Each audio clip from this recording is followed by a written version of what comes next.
Hey, CityCast Portland, it's Michael Ziviak. While CityCast Portland works hard every day to connect you with the stories that matter most, I'm working in the background making sure that our listeners are connecting with the best that Portland has to offer. So what does that look like? It means meeting with the people who make Portland what it is, the business owners, the stakeholders, the decision makers, the Portlanders who put together those food festivals you enjoy, the concerts you attend, the exhibits you can't miss, and who make those candles your mom can't stop talking about. If this sounds like you, let me help you get your message out to the city's best audience with an ad right here on the CityCast Portland podcast and on our sister daily newsletter, Hey Portland. Shoot me an email at ads@citycast.fm and let's connect. Portland takes its women's sports very seriously. So it's surprising to many that we still don't have a WNBA team of our own, as we definitely have the fan base to support one. At least that's what Jenny Nguyen thinks. A year ago, she opened the Sports Bra, a bar dedicated to women's sports, and it's been a runaway success. So today on CityCast Portland, we're talking with Jenny about her bar and the role it's playing in helping bring college and professional women's basketball to our city. It's Thursday, May 25th. I'm Claudia Meza, and this is what Portland's talking about. Thank you so much for making the time to speak with us, Jenny. Really appreciate it. Oh, of course. For anyone who's not been to the Sports Bra, could you just walk us through what it would feel like? Wow. I can tell you what it would look like and then possibly what it could feel like. In your heart, Jenny, what would it feel like?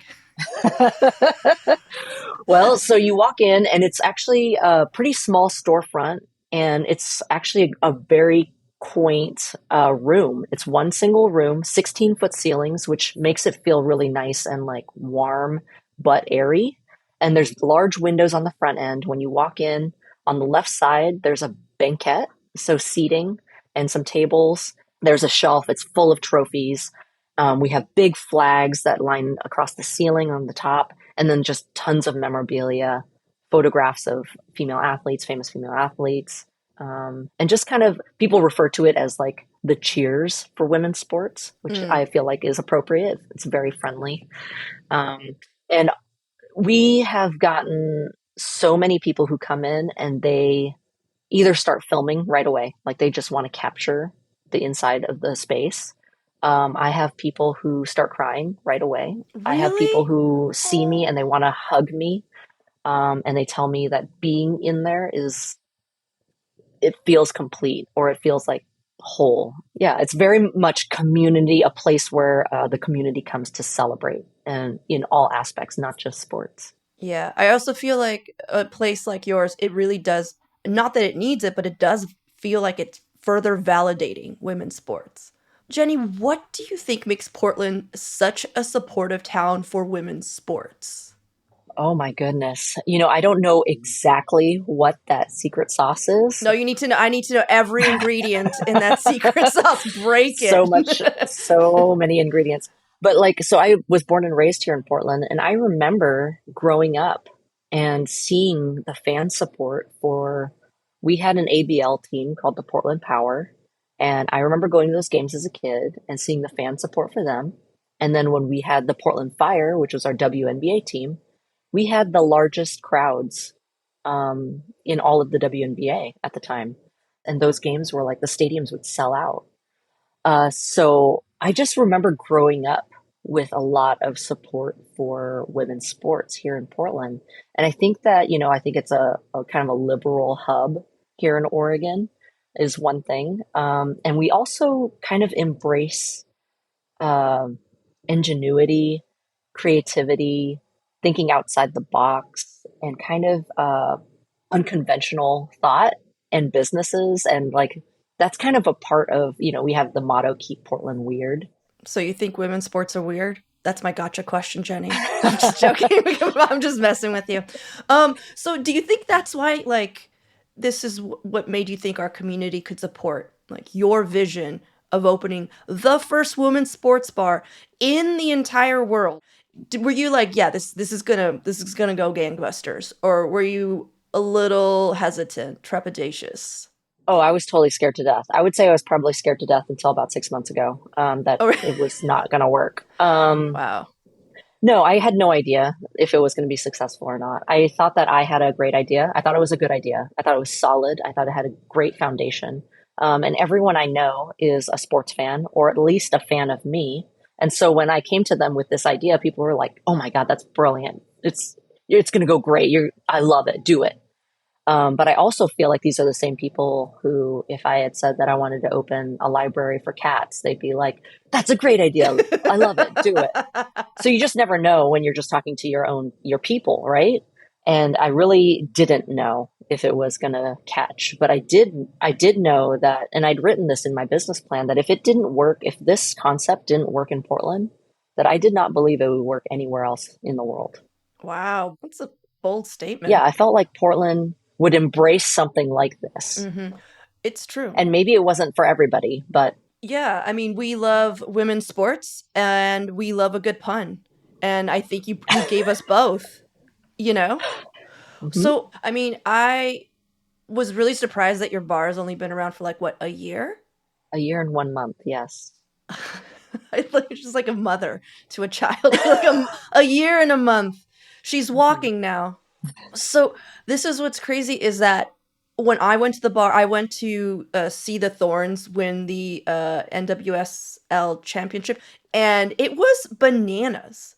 Like the only reason I was able to get a chair was because I'm terrible with times, and I was there like 3 hours early. And apparently that's what you needed to do. Yeah, but I noticed that like the place already looked packed, so I was like, I guess this is what I'm doing for today. And then like Senator Ron Wyden was there.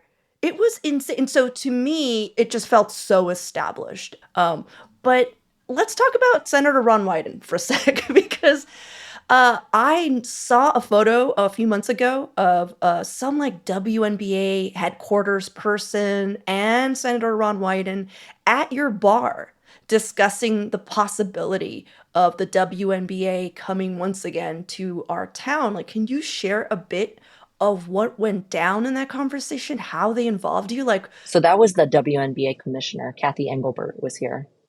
That was a really big deal. But prior to that, there's an organization called Sport Oregon.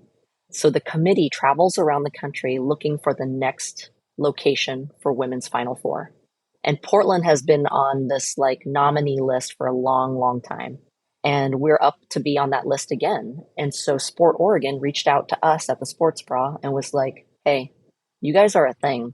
We want to we want to loop you into this tour that we're doing with the committee." I was like, "Abso-freaking-lutely," you know? And so we do a breakfast for them. It's 45 minutes. I give a little talk. There's a couple like high profile folks from Portland who give a little talk about why Portland is the place to bring the Final Four. Anyway, long story short, the committee chooses Portland. We win the bid. So in 2030, we're going to have the women's Final Four here in Portland. It's going to be a big deal. It's going to be a big freaking deal. wow. And one of the things that they said was the tipping point, or their favorite thing about the entire tour, was being at the Sports Bra and seeing and feeling what it feels like to be surrounded in a community that is built for this, right? Hmm. And when people hear that, it sticks. And so Ron Wyden, he's a huge fan of the WNBA. He's been wanting a team here for the longest time again, because he knows just the economic boom it would be for everybody and communities, businesses, all of the above. And so I get this phone call. It's 8 o'clock in the morning or something. My phone rings. I don't recognize the number. It's 503. I don't pick it up. I think it's Of like course. whoever.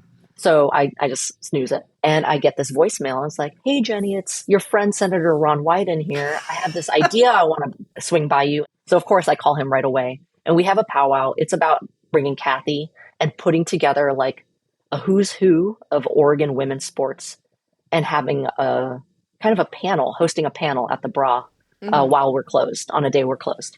And I was just like, he goes, does that fit in your schedule? I was like, "Ron," well, I didn't call him Ron. I called him Senator Wyden. You're like, Ronnie, let's. I did call him Ronnie a couple times and we both like laughed about it.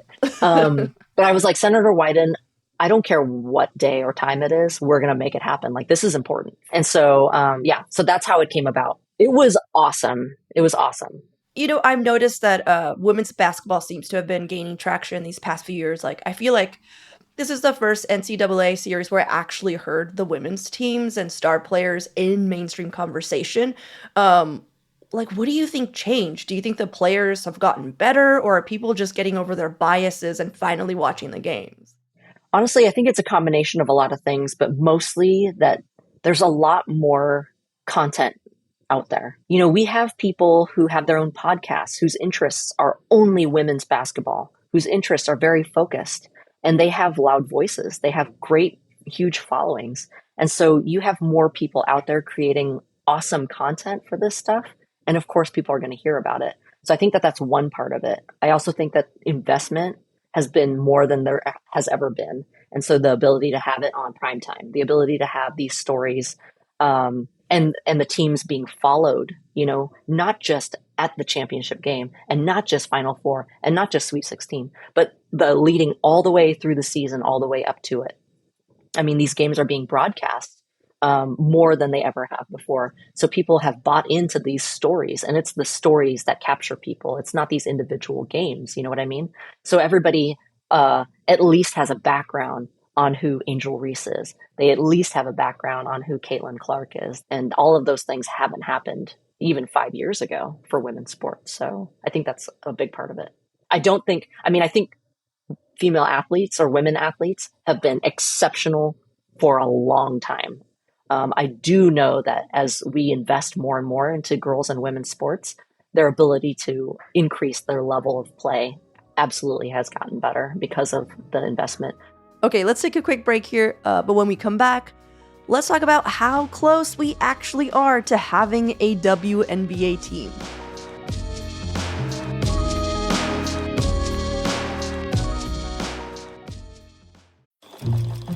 Quentin here runs a sustainable clothing brand. Hi there.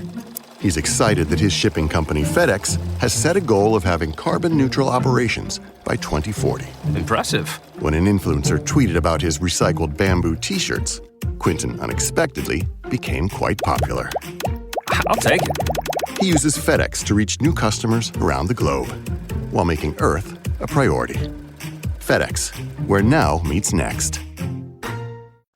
Are you able to tell us how close we are, Portland is, to possibly getting a WNBA team?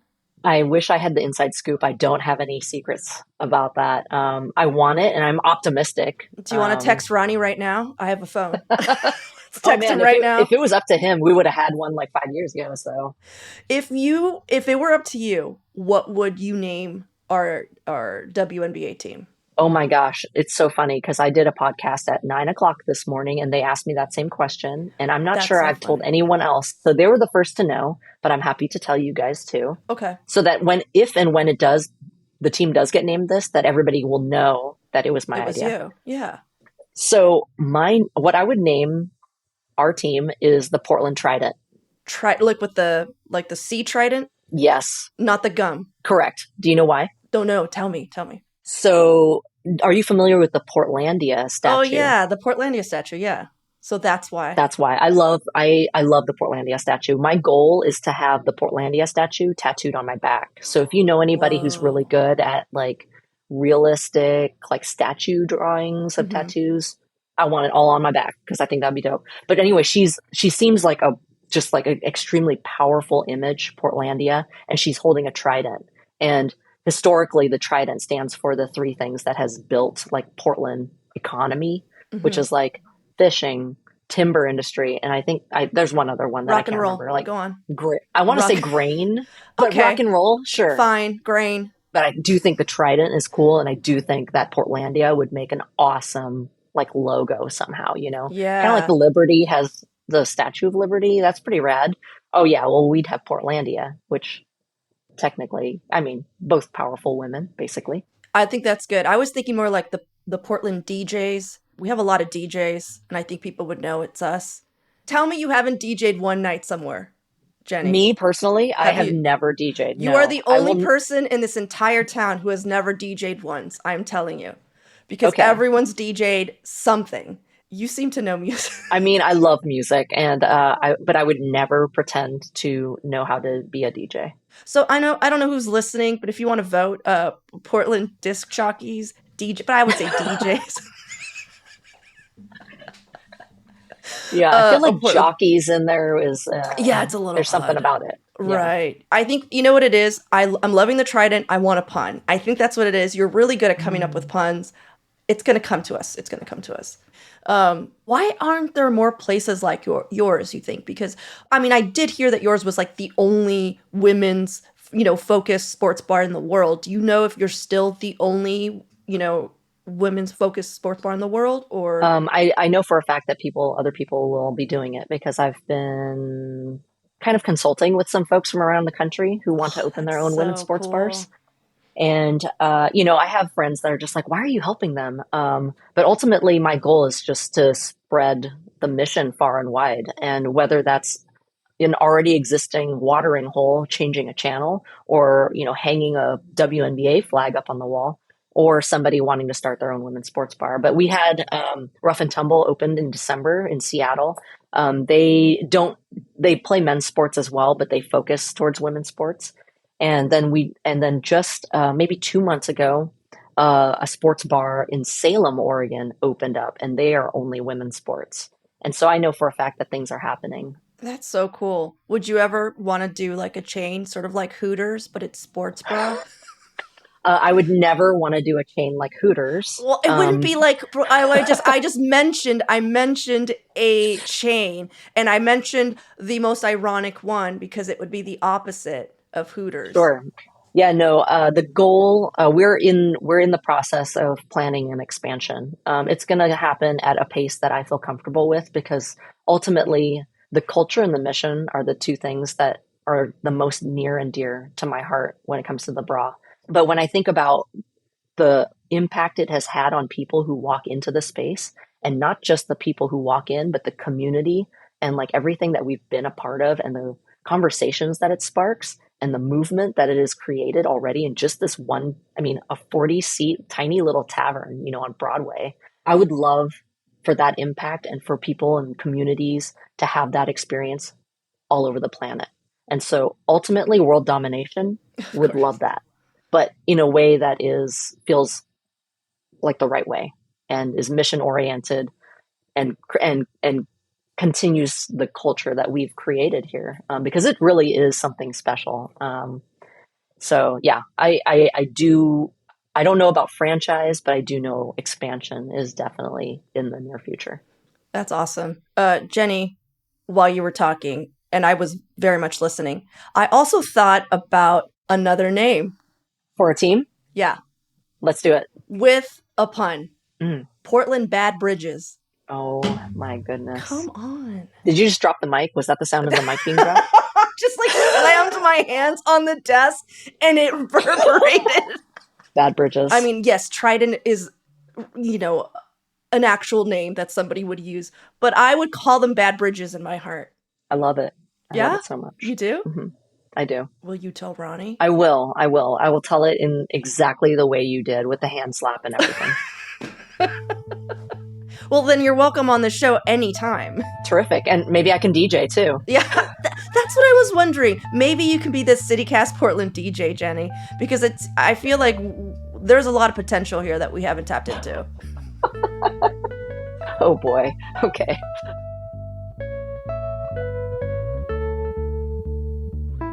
And now for your microdose of news.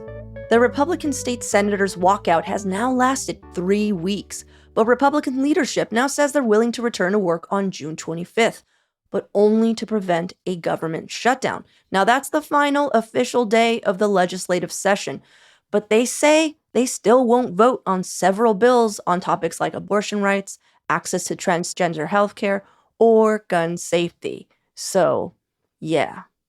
And Multnomah County District Attorney Mike Schmidt will face a re-election challenge next year from one of his own deputies.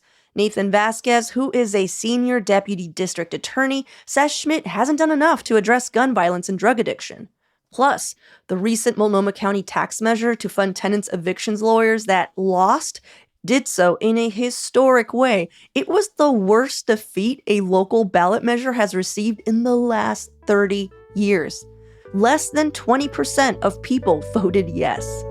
For even more local news and events, sign up for our daily newsletter, Hey Portland. We'll throw a link in the show notes.